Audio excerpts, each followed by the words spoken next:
On a gray April morning in 1982, the auctioneer looked at Elias Turner one last time before asking whether he was absolutely certain he wanted to spend $400 on 200 acres the bank had already declared worthless. Several people laughed before he could answer because everyone inside that crowded auction barn knew the property's history. Crops had failed there, drainage projects had failed there, and every owner who had tried to make a living from those acres had eventually walked away, leaving the bank convinced the land was nothing more than an expensive mistake. Elias never argued with any of that because, as far as everyone else knew, they were telling the truth. He simply signed the paperwork, folded the deed into his jacket, thanked the auctioneer, and drove away without planting a single crop for nearly 2 years. It wasn't because he didn't know how to farm. It was because he believed the land was trying to tell him something, and until he understood what that was, he wasn't willing to change a single acre of it.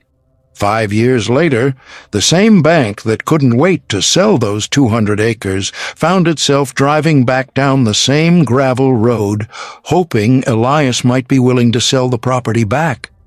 By then, however, they had finally discovered that the greatest mistake they made wasn't accepting $400 for land everyone believed was dead. Their greatest mistake was believing that the land had ever been worthless in the first place. The story began a few weeks before that auction, during the early spring of 1982, just outside the small farming community of Doniphan in southeast Missouri, where 58-year-old Elias Turner lived alone in the farmhouse he and his late wife, Ruth, had spent more than 3 decades building together. The house wasn't large, the barn had seen better years, and the fences always seemed to need another repair. But none of that ever bothered Elias because he had long believed that a farm wasn't measured by how impressive it looked from the road. It was measured by how well you understood the land beneath your feet. That belief hadn't come from a university, a government report, or an agricultural consultant. It had grown slowly through years of listening to his father, working the soil through seasons that were both generous and unforgiving, and paying attention to patterns most people dismissed because they unfolded too gradually to notice. Ruth used to tease him by saying that he spent as much time watching the land as he did working it, and although he always laughed at the comment, he secretly believed she was right. Land had a way of speaking, but only to people willing to stop long enough to listen. A few months before Ruth passed away, she volunteered at the county historical office after hearing that old records were about to be discarded to free up storage space. Knowing Elias's fascination with local history, she convinced him to spend a few weekends helping organize the collection, and together they sorted through shelves filled with faded survey maps, handwritten rainfall journals, drainage district reports, engineering sketches, and notebooks donated by families whose names had almost disappeared from local memory. Most of the material appeared ordinary, yet every now and then Elias came across small observations that seemed strangely connected, as though different people living decades apart had unknowingly been describing the same piece of land. One collection in particular refused to leave his thoughts. It contained scattered notes written over nearly 40 years by farmers, surveyors, and a retired soil conservation officer, none of whom appeared to know one another, yet all of them mentioned the same low-lying valley west of town. No document explained the entire story, but together they hinted at a possibility that seemed almost too simple to believe. The valley wasn't failing because people didn't understand farming. It was failing because people no longer understood the valley. Most people would have forgotten those notes after leaving the archive, but Elias couldn't. Every time he passed that stretch of land, he found himself remembering another sentence, another sketch, or another rainfall observation that seemed to fit a much larger puzzle. He never spoke about it because he didn't yet have enough evidence to defend the idea, but when rumors began spreading that the regional bank intended to auction the property after years of unsuccessful ownership, he quietly decided he wanted to see it one more time before someone else bought it. Like nearly everyone else in the county, Elias already knew the reputation of the place people called Dead Marsh. Older farmers spoke about it with a shrug, younger farmers avoided it completely, and local bankers considered it one of the worst financial decisions their institution had ever inherited. Decades of failed crops, unsuccessful drainage projects, and abandoned improvement plans had turned the property into a symbol of wasted effort, and by the time the auction date arrived, few people expected anyone to bid at all.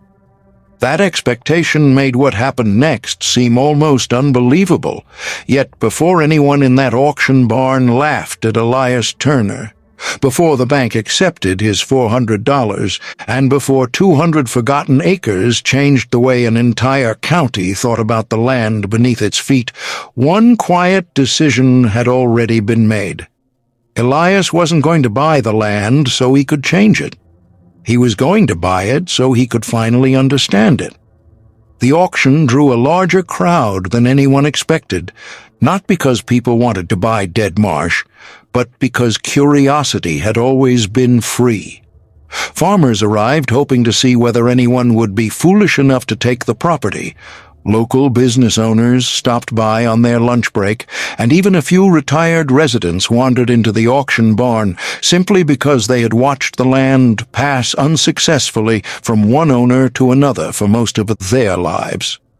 The bank's representative wasted little time explaining why the property was being offered. Thick folders containing survey reports, financial records, and previous development attempts painted a discouraging picture of repeated crop failures, costly drainage projects, and years of disappointing returns. Nothing in those reports suggested the land held hidden value, and by the time the presentation ended, the silence inside the room said almost everything that needed to be said. The auctioneer waited, glanced around the room, and asked for an opening bid. Nobody raised a hand. He asked again, this time smiling awkwardly as people shifted in their seats, until the silence was finally broken by a calm voice near the back of the room. $400. Several heads turned at once because the bid had come from Elias Turner, a man most people respected, but very few expected to see purchasing the county's least desirable property. A ripple of laughter spread through the room, followed by a few quiet comments suggesting he could have found better uses for his money. Yet Elias remained completely unbothered. He wasn't looking at the people around him. He was looking at the survey map hanging beside the auctioneer, studying it with the same quiet attention he had once given those forgotten records in the county archive. With no competing bids, the auctioneer accepted the offer, completed the paperwork, and officially transferred 200 unwanted acres into the hands of the only man willing to claim them. Most people walked away believing they had just witnessed an expensive mistake, but Elias left the auction carrying something far more valuable than a deed. He carried a question, and before he was willing to plant a single seed, he intended to spend as long as necessary finding the answer: owning Dead. Marsh didn't change Elias's routine as much as people expected. While the county waited to see what crop he intended to plant, he spent most mornings doing something that looked almost pointless to anyone passing by. Instead of bringing tractors onto the property, he walked it slowly, carrying little more than a notebook, a measuring tape, and copies of the old records he had gathered from the county archive. Some afternoons he remained on the same hillside for hours, watching how water collected after a light rain, or how the wind moved across different sections of the valley, carefully comparing what he observed with notes written decades earlier by people who had stood in many of those same places. Word spread quickly that Elias hadn't planted a single acre, and before long, the conversations at the local diner became almost predictable. Some believed age had finally caught up with him. Others assumed he had realized he'd made a terrible mistake and didn't know how to recover from it, while a few simply concluded that grief after Ruth's passing had clouded his judgment. Elias heard most of those comments eventually, but they never seemed to change the pace of his work because he wasn't trying to prove anyone wrong. He was trying to answer a question that still refused to leave him alone. The more time he spent comparing the old documents with the land itself, the more he noticed that no single record contained the answer he was looking for. A rainfall journal described water appearing where no streams existed. An engineer's sketch showed drainage channels that no longer matched the landscape. A surveyor's notebook mentioned seasonal ground movement without explaining its cause, and a retired soil conservation officer had written a single sentence that Elias found himself reading over and over again. "Never judge this valley during the season you're standing in." At first, the sentence seemed little more than thoughtful advice, but after several weeks, Elias began realizing that every person who had documented the valley had unknowingly been describing the same landscape at different moments in time. None of them had been wrong. They had simply been observing the land under different conditions, which meant the valley couldn't be understood from a single visit or even a single year. It had to be watched patiently, season after season, until its patterns revealed themselves. That realization changed the way Elias approached the property. Rather than preparing the fields for planting, he began marking places where rainwater lingered longer than expected, noting areas where native grasses returned without being seeded, and comparing those observations with faded sketches drawn more than 30 years earlier. Most of the markings aligned surprisingly well, but one area near the center of the valley continued behaving differently from everything around it, and no matter how often he visited, the ground there never seemed to respond the way modern drainage maps suggested it should. Late one afternoon, while studying that section after several days of steady rain, Elias noticed something that made him stop. A thin stream of water appeared where no drainage ditch existed, weaving quietly across the valley before disappearing beneath a stretch of grass that looked no different from the surrounding field.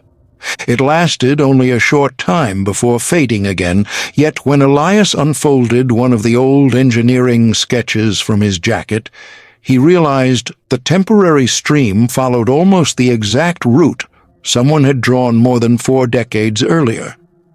He didn't celebrate the discovery because one observation proved very little, but for the first time since buying the property, he had seen the land confirm something written in those forgotten records instead of simply raising more questions. As he carefully added the new observation to his notebook, another thought settled into his mind.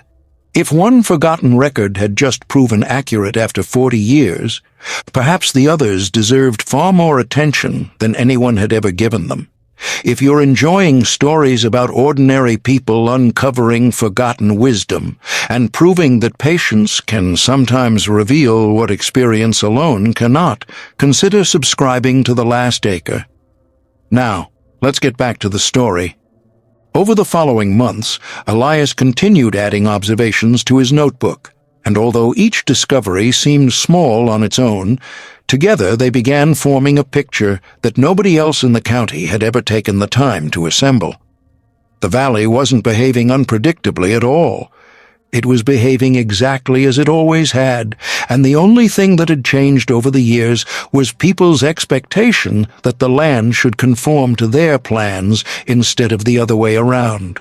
Elias still didn't know exactly what the valley had once been, or why every attempt to reshape it had failed so consistently, but as summer approached, he became convinced that he was finally asking the right questions. Unknown to him, someone else had also begun paying attention, and the next visitor to Dead Marsh would unknowingly move the mystery in a direction neither Elias nor the bank could have anticipated. By midsummer, most people had stopped paying attention to Dead Marsh because nothing about Elias's work resembled the dramatic transformation everyone expected. There were no new irrigation systems, no expensive machinery, and no freshly planted fields stretching across the valley. Instead, the property looked much the way it always had, which only reinforced the belief that the bank had finally found someone willing to inherit a permanent failure. One afternoon, however, a pickup truck pulled onto the property carrying someone who wasn't interested in laughing. The visitor introduced himself as Daniel Brooks, a young field engineer working with the county's Soil and Water Conservation District, and explained that he had heard unusual stories about a farmer who had spent months studying the land instead of trying to change it. Curiosity, more than skepticism, had brought him there. Elias welcomed him without making any grand claims, and the two men spent the afternoon walking the valley together. Daniel expected to hear theories or opinions, but instead, Elias simply showed him notebooks filled with dates, rainfall measurements, sketches, and observations collected over many months. Whenever Daniel asked why a certain area mattered, Elias answered by pointing to something the land had actually done, rather than something he believed it might do. As they reached the center of the valley, Elias unfolded one of the old engineering sketches and laid it beside a map Daniel had brought from his office. The two documents had been created more than 40 years apart, yet Daniel quickly noticed that several natural water paths shown on the older drawing had disappeared completely from modern records. At first, he assumed the older survey had been inaccurate, but after comparing it with the ground in front of him, he realized the older sketch matched the landscape surprisingly well. The discovery unsettled him because engineering maps rarely ignored features that affected drainage. If those pathways had once existed, someone had either removed them intentionally or stopped recording them after the valley was redesigned decades earlier. Daniel asked where the old sketch had come from, and Elias explained how he had pieced together records from different county archives, family donations, and forgotten notebooks. No single document explained the valley, but together they revealed patterns that modern reports no longer captured. Before leaving, Daniel asked if he could borrow copies of the records. Elias agreed on one condition. He wasn't interested in proving himself right. He simply wanted someone else to examine the evidence honestly and decide whether the land had been misunderstood all along. Over the next several weeks, Daniel quietly compared the historical records with modern engineering reports, aerial photographs, and drainage plans. The more he studied them, the more one uncomfortable fact became impossible to ignore. Modern maps described how the valley had been altered, but the older records described how it naturally behaved, and those were not the same thing. Late one evening, Daniel returned to Dead Marsh carrying a rolled-up survey map and a look Elias recognized immediately. It was the expression of someone who had just discovered an answer that raised an even bigger question. After spreading the maps across the hood of his truck, Daniel pointed to a series of faded contour lines and quietly admitted that he believed the old records were right. The valley wasn't failing because the soil was poor or because generations of farmers lacked skill. It was failing because nearly every improvement made over the previous 40 years had worked against the land's natural design instead of with it. For the first time since buying Dead Marsh, Elias knew he wasn't the only person who could see the pattern. More importantly, he realized the next step was no longer to gather evidence. It was to find out whether the valley could still recover after decades of being forced to behave like something it had never been meant to be. Autumn arrived with steadier rainfall than usual, and for the first time since purchasing Dead Marsh, Elias decided he had gathered enough evidence to make a change. It wasn't a dramatic reconstruction that required expensive equipment or large crews. Instead, he focused on undoing a handful of alterations that earlier owners had made decades before, carefully reopening shallow channels that had been filled, removing sections of deteriorating drainage berms, and allowing water to return to routes the old records suggested it had followed long before anyone tried to redirect it. Daniel visited whenever his schedule allowed, partly to help, and partly because he wanted to see whether the historical records could predict what would happen next. Neither man expected immediate results, and both understood that landscapes changed slowly, but they also knew the work would reveal whether the forgotten observations described a real system or nothing more than coincidence. The first meaningful sign appeared after 3 consecutive days of rain. Farmers throughout the county began reporting standing water in freshly harvested fields, while several drainage ditches overflowed for the second time that season. Curious to see how Dead Marsh had responded, Daniel drove out before sunrise and found Elias standing quietly on a low ridge overlooking the valley. The difference wasn't obvious at first, but the longer they watched, the clearer it became. Water that would normally have collected in scattered pools was now spreading gradually across low sections of the property before moving through the restored channels at a slow, controlled pace. Instead of fighting the rain, the valley seemed to be absorbing it exactly as the old sketches had suggested it once did. Neither man celebrated because one successful rainfall proved very little, but Daniel couldn't ignore what he had just witnessed.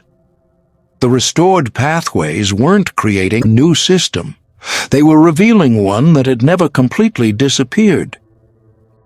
News of the unusual results began spreading after a neighboring farmer stopped to ask why Elias's property had drained so differently from the surrounding fields. Within days, several more landowners visited out of curiosity, expecting to find some expensive improvement hidden somewhere on the property. Instead, they found an aging farmer walking them through faded notebooks, historical maps, and shallow channels that looked so ordinary most people would have overlooked them without a second thought. Not everyone was convinced. Some insisted the difference was nothing more than good fortune, while others argued that one wet season proved nothing because weather patterns changed from year to year. Elias didn't disagree with them because, in truth, he was asking himself the same question. One season could always be an exception, and if the valley truly had been misunderstood for decades, it would have to prove itself under far more demanding conditions. As winter approached, Daniel completed a report comparing the restored sections of Dead Marsh with neighboring properties that had experienced repeated drainage problems. He deliberately avoided making bold conclusions because the evidence was still developing. But near the end of the report, he included a sentence that quietly captured the attention of everyone who read it. The current observations suggest the historical records deserve far more consideration than they have previously received. It wasn't a declaration that Elias had been right. Instead, it was an invitation to take a second look at a landscape that generations of people had believed they already understood. The report eventually reached researchers at the state's agricultural university who had spent years studying flood management throughout the Mississippi River Basin. Intrigued by the comparison between forgotten historical records and modern field observations, they contacted Daniel within a few weeks and asked if they could visit Dead Marsh to examine the valley for themselves. Neither Elias nor Daniel realized it at the time, but that visit would uncover a forgotten chapter in the valley's history that had remained buried beneath decades of failed assumptions. Once that missing piece finally came to light, the bank would discover that its greatest mistake had never been selling 200 acres for $400. Its greatest mistake had been accepting the land's reputation without ever asking why it had earned that reputation in the first place. The university researchers arrived early the following spring, carrying modern survey equipment, aerial photographs, and decades of experience studying floodplains throughout the Midwest. Elias expected them to spend a few hours walking the property before returning to campus, but the visit quickly turned into an all-day investigation as one discovery after another forced them to reconsider everything they believed about Dead Marsh. What caught their attention wasn't something Elias had built. It was something he had stopped people from destroying.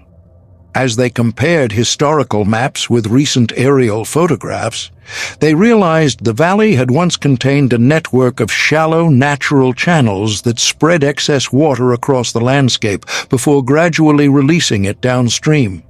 Most of those channels had disappeared over the years as owners attempted to drain every wet section they could find, believing they were improving farmland when they were actually dismantling the valley's natural flood control system.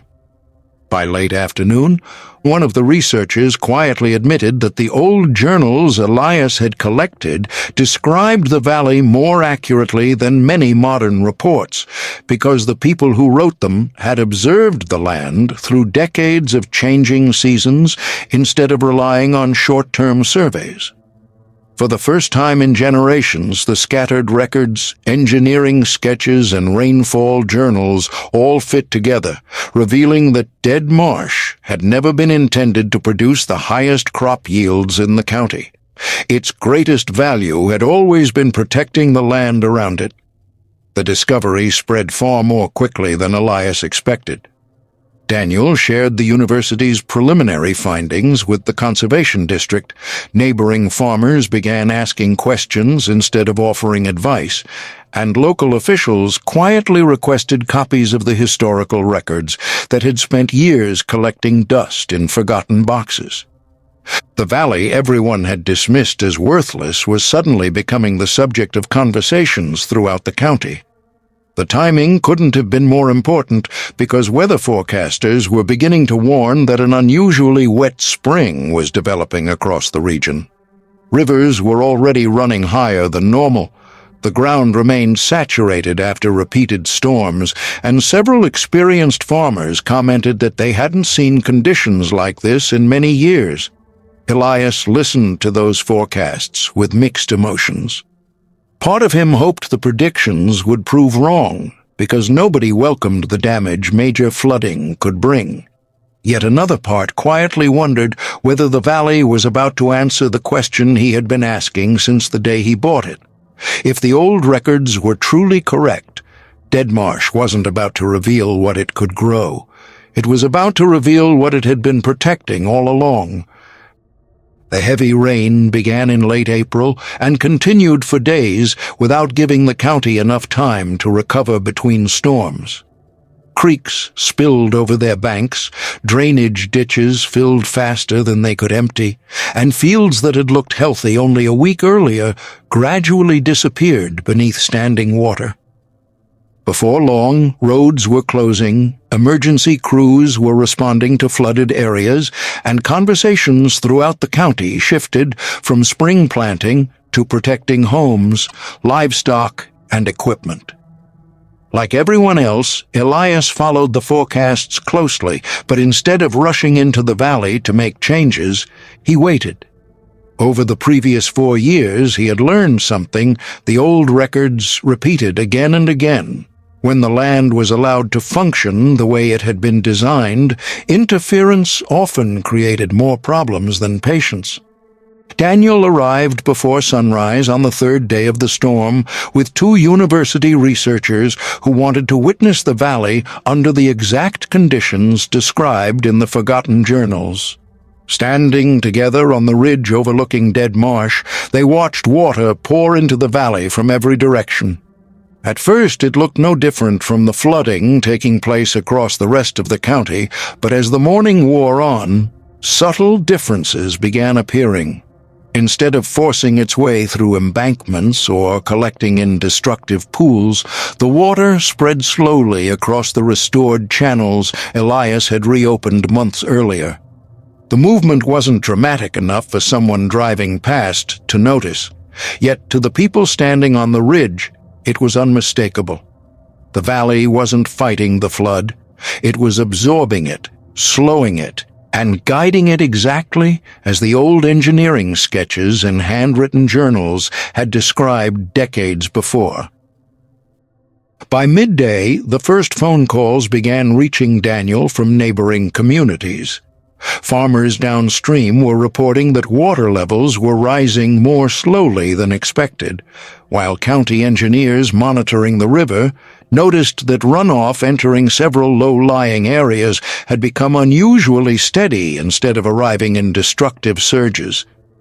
Curious about the difference, they began tracing the movement of water back through the watershed, and every calculation pointed toward the same place: Dead Marsh. As the rain finally eased and the floodwaters slowly began receding, over the following days, survey teams walked the valley alongside Elias, comparing modern measurements with historical records that had been ignored for nearly half a century. The similarities were so precise that even the researchers struggled to believe what they were seeing. The forgotten journals hadn't exaggerated the valley's behavior or romanticized the past. They had simply recorded what the land had always done before people tried to redesign it. That discovery changed the conversation throughout the county almost overnight. Dead Marsh was no longer being discussed as failed farmland that had somehow recovered. It was being recognized for what it had always been: a natural floodplain whose greatest value had never been producing the highest crop yields, but quietly protecting thousands of surrounding acres from the full force of seasonal floods. For Elias, the moment brought quiet satisfaction rather than celebration. He hadn't defeated nature, outsmarted engineers, or uncovered hidden riches beneath the soil. He had simply trusted that the land still remembered what people had forgotten, and after 4 years of patient observation, the valley had finally answered the question that brought him there in the first place. The findings quickly reached county officials, conservation agencies, and eventually the regional bank that had sold the property years earlier. As executives reviewed the reports arriving from engineers and university researchers, an uncomfortable realization began spreading through the boardroom. They hadn't sold 200 worthless acres for $400. They had sold a landscape whose true purpose nobody had taken the time to understand. Within days, the bank requested a meeting with Elias Turner, and for the first time since that quiet auction in 1982, the people who once laughed at his decision found themselves driving back down the same gravel road with a very different purpose. Less than 2 weeks after the floodwaters receded, 3 vehicles turned onto the gravel road leading to Elias Turner's farmhouse. This time, there were no auctioneers, no curious spectators, and no laughter echoing across the valley. Instead, the visitors arrived carrying appraisal reports, engineering assessments, and a proposal the bank never imagined it would have to make. The meeting began respectfully. The bank's representatives admitted that the recent findings had completely changed their understanding of Dead Marsh and explained that the property was now being recognized as one of the most significant natural flood management sites in the region. They spoke about future development opportunities, long-term investment, and the growing interest from public agencies before finally asking the question they once believed they would never have to ask. Would Elias consider selling the land back? Elias listened patiently, thanked them for making the trip, and after a brief silence quietly declined the offer. It wasn't because the bank hadn't offered enough money, and it wasn't because he wanted revenge for the laughter that followed his $400 bid 5 years earlier. The truth was much simpler. He hadn't spent 5 years learning to understand the valley, only to watch it become another project shaped by people who still viewed it as something to control instead of something to understand. By then, the story of Dead Marsh had spread far beyond the county. Researchers continued visiting the property. Conservation districts began reviewing similar valleys that had long been dismissed as unproductive, and neighboring farmers found themselves looking at their own land differently. Instead of asking how every acre could be forced to produce more, many had started asking whether some parts of the landscape had been quietly serving another purpose all along. One afternoon, Daniel stood beside Elias overlooking the valley and remarked that most people would probably remember the story as the day a bank sold valuable land for almost nothing. Elias smiled gently before shaking his head because he believed they had missed the real lesson. The bank hadn't underestimated the price of the land. They had underestimated the value of understanding it, and those were two very different mistakes. Years later, visitors still came to Dead Marsh expecting to see the famous 200 acres that had embarrassed a bank. Instead, they found something much quieter. They found a valley that looked almost ordinary, a place where water moved the way it always had, where native grasses returned each spring, and where an aging farmer had chosen patience over pride. To someone passing through, it was simply another piece of countryside, but to those who knew its history, it had become a reminder that nature often carries wisdom long before people learn how to measure it. Looking back, it became clear that the greatest discovery had never been hidden beneath the soil. It had been hidden inside forgotten journals, overlooked observations, and the willingness of one man to ask a question everyone else believed had already been answered. The valley hadn't changed nearly as much as people thought. What changed was the way people finally learned to see it. If you enjoy stories about ordinary people, forgotten wisdom, and the quiet moments that remind us experience is still one of life's greatest teachers, consider subscribing to The Last Acre for more stories like this.